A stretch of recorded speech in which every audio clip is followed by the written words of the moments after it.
muutettiin, että päivän teema on tänään semmonen skumppaa ja humppaa. Ja tuo Alahovin Risto on pyytänyt meidät mansikkaskumpalle. Alahovilla on uusi tämmönen mansikkaskumppatuote ja kuulemma joku tosi hyvä uusi makkara. Eli skumppaa, humppaa ja makkaraa.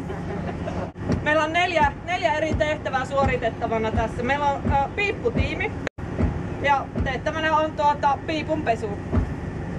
Piipputiimi voi miettiä, kellä on semmoset systeemit, että se oppii, että piippua voi vähän rätillä pyyhkiä. Sitten meillä on ikkunatiimi.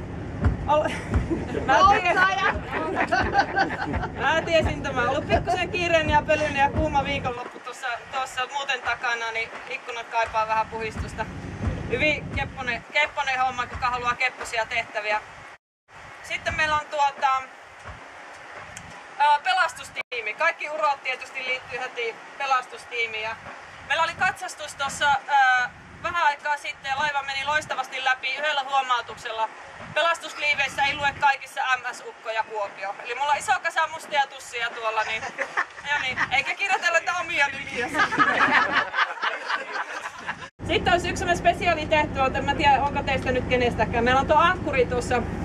Ei ankkuriksi tarvitse kenenkään ruveta, mutta ankkuri on tuossa keulassa ja mulla on mustaa miranolia kyllä, että sitä pitäisi vähän kohentaa sitä ratasta ja maalailla, mutta katsotaan, että jätetäänkö mä se jollekin muulle vai tehdäänkö se nyt tässä tuulista. Mutta aloitetaan nyt tällä skumppalla kuitenkin tää skumppaa ja humppaa, että oikein mukavaa tuuliajopäivää 2011 nyt sitten. Kiitos! Sitten mä voin lähteä.